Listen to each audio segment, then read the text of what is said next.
If it's often said that a country's foreign policy can reflect its internal health, how should the international community weigh claims of external threats, especially urgent ones, when they come from a nation facing documented internal divisions and a significant reliance on foreign aid? What do you think might be the deeper motivations at play here? Something to mull over. Welcome back to the Deep Dive. Today, we're looking at a really interesting political source, basically a very sharp response coming out of the Horn of Africa. We're diving into an editorial that's reacting pretty strongly to an alleged communication, maybe a formal letter, that Ethiopia apparently sent to the UN about, well, rising tensions with Eritrea. Right. The piece we're unpacking today is titled, Ethiopia's Letter, A Dangerous Rewrite of History and a Pretext for War. That title alone tells you a lot. It certainly sets a tone. Yeah, exactly. So our mission here is to really understand what this rebuttal is arguing. The core idea, the main thrust of it, seems to be that Ethiopia isn't actually asking for peace. Instead, the source claims Ethiopia is, deliberately building a narrative, laying the diplomatic groundwork, maybe, for potential future conflict with Eritrea. It's a serious charge. It is, and that's the key framing the source wants us to see. It argues Ethiopia is trying to flip the script on who the international community sees as the aggressor in this whole situation. The editorial, right from the start, tries to say, hold on, let's look at the history. It argues that if you actually examine the past conflicts, Ethiopia is the one that's consistently been aggressive, not Eritrea. Oh. So it's really an attempt to challenge the credibility of Ethiopia's current position, any claims of being threatened coming from Addis Ababa right now. Right. Let's unpack that historical claim straight away, because it sounds like it's the bedrock of their whole argument. It really is. The editorial doesn't just focus on recent stuff. It goes back decades, mentioning the long independence war from 61 to 91, and then that really intense border conflict from 1998 to 2000. Yes, and the source is very direct about it. It states that in both of those major wars, it was Ethiopian forces that crossed into Eritrean territory, not the other way around. And they bring in legal arguments too, right? I saw a mention of a specific ruling. They do. And this is probably their strongest piece of evidence on this point. They cite the Eritrea-Ethiopia Claims Commission's ruling on the Badme incident, which was central to the 1998-2000 war. That commission, set up specifically to look into the conflict, explicitly found Ethiopia responsible for violating international norms. It concluded Ethiopia launched the initial attack. Wow, okay. That's a significant legal finding to base a modern argument on. But, does a ruling from over 20 years ago still carry that much weight today? Is Ethiopia just ignoring it? Well, the source argues that Ethiopia certainly tries to downplay it or ignore it, but from the Eritrean perspective presented in this editorial, that ruling is crucial. It's not just an opinion, it's an international legal decision identifying the aggressor back then. And this editorial uses it to suggest a pattern. A pattern of behavior. Exactly, a pattern they claim continues. They even point to a more recent incident in 2016 where they allege Ethiopian military incursions near Sarona caused renewed, albeit brief, tensions. So the editorial's narrative is consistent then. Eritrea is perpetually forced to defend itself. The core message seems to be, we've always defended our land, never attacked others. Is that a fair summary of their point? That's precisely the picture they paint. Defense, survival, never transgression. They want to establish this long historical context of Ethiopian aggression first. Why? To make the current claims seem less credible. Yes, essentially to say, look, if Ethiopia has been found legally responsible for aggression in the past, why should we believe their claims now that Eritrea is the threat? It casts doubt on everything Ethiopia is currently saying at the UN, according to this source. Got it. That really sets the stage for analyzing the current political language, doesn't it? Which brings us to Prime Minister Abiy Ahmed's comments, particularly about the Red Sea. Right, and this is where the editorial gets perhaps even more pointed. It interprets Abiy's public statements about needing sea access as proof of, long-standing expansionist goals. Expansionist, that's strong language. Very. The source focuses heavily on one specific quote attributed to Abiy, where he apparently said something like, "The mistake made 30 years ago will be corrected." 30 years ago. That timing is unmistakable. That points directly to Eritrea's independence when Ethiopia lost its coastline. Calling that a mistake, that sounds deliberately provocative. Absolutely. And the editorial jumps all over it. They read it as a clear signal, almost an open declaration, of Ethiopia's desire to somehow reverse history and regain access to Eritrean ports. Ports they lost through Eritrean independence. Correct. The source insists this isn't just talk, not just political rhetoric. They argue this claim to Eritrean ports has, and I quote, no legal basis and every historical danger. Implying words could lead to actions. That's the strong implication, that these statements signal a potential willingness to use force to correct what Abiy himself called a historical mistake. Okay, so if the editorial paints Ethiopia's external rhetoric as aggressive, focused on territory, the next logical question is, why now? Why this apparent escalation in rhetoric and, allegedly, UN communications? And the source provides a pretty stark answer.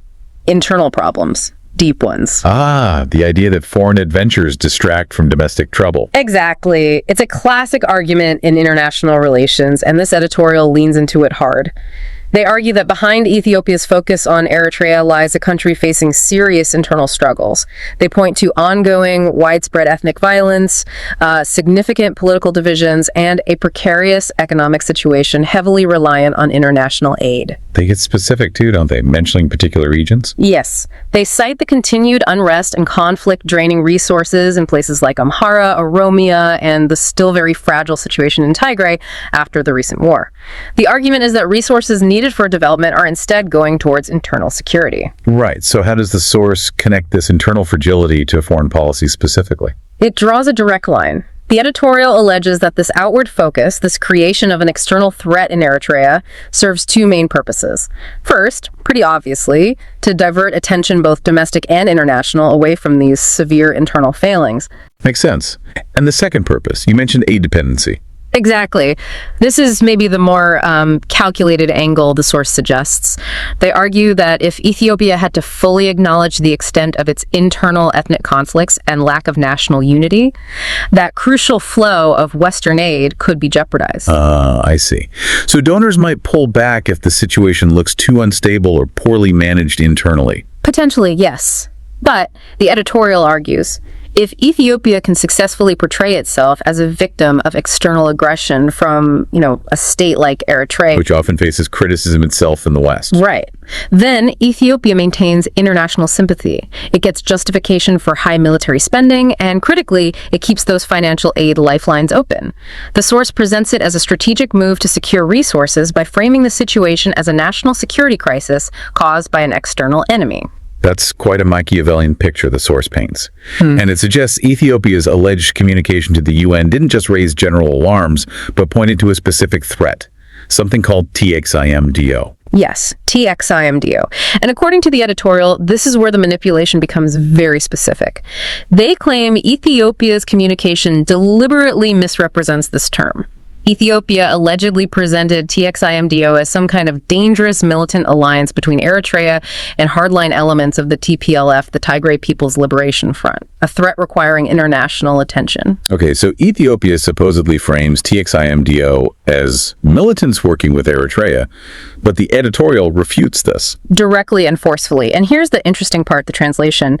The editorial clarifies that TXIMDO actually just means coming together. Coming together, that sounds peaceful. Exactly. It's described as a grassroots message of reconciliation, particularly among people in the border regions, people tired of decades of war, especially involving Tigray.